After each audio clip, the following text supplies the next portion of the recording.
Well, happy Lion Pride Friday, my lions. As you can see, I have on my Lion Pride gear, and I really encourage you to do that whether you're learning at home or taking a walk or whatever you're doing on a Friday. Be sure you're wearing your Lion Pride spirit clothing or our school colors.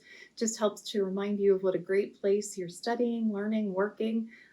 Also reminds us of how great things are going to be when we're back together again this fall. Speaking of Lion Pride, I just wanted to share with all of you some great news. I was completely overwhelmed when I learned that our Lion Pride Food Pantry received another 400 pounds of chicken and some fresh produce to give out to our students or employees who are in need.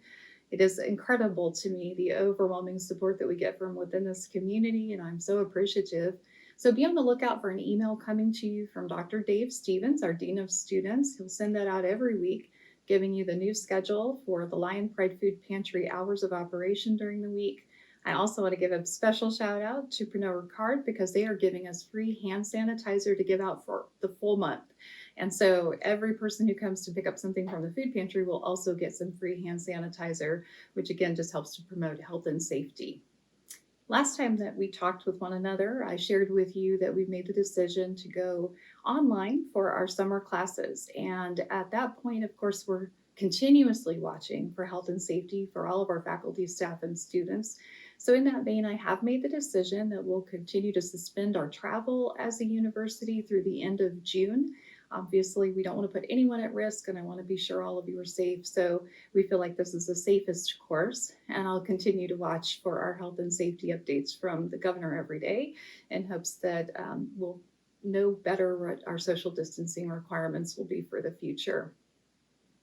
As most of you know, the CARES Act federal legislation passed, and many institutions have learned the great news that they're expecting funds from that federal stimulus money. There are $14 billion that have been devoted from those funds for higher education, and we're so grateful for that. Here at UA Fort Smith, we are expecting to receive just a little over $5.5 million.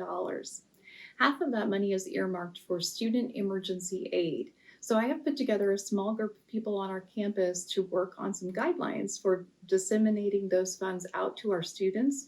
Of course, we want to be sure that we're working with the UA system and with our board of trustees to ensure that we're properly allocating and dispersing those funds and following all of the federal regulations. But it will be incredibly helpful to our students to receive that money, as you can imagine. And so we're very excited about that help. We know the other half of the money, the other $2.7 million, is to be used for higher education institutions so that we can work on recovery and for all of the things that we had to spend for COVID-19. So we're very grateful for that as well. In that vein, you'll get an email this coming week from our CFO, Dr. Brad Sheriff. He's working diligently to put together some budget presentations for everyone in our community, so faculty and staff and students will all receive an invitation to log in and to watch that presentation and also to give some feedback. Dr. Sheriff and I will be on hand to answer your questions while we're on the presentation, but obviously our Budget Council will look forward to providing you with some ways to give feedback or to provide suggestions, even anonymously, that they can consider for our budget for FY21. Also on the topic of resources, again, I'm so proud of our campus and the innovation, that things that are happening here, even when many of us are at home.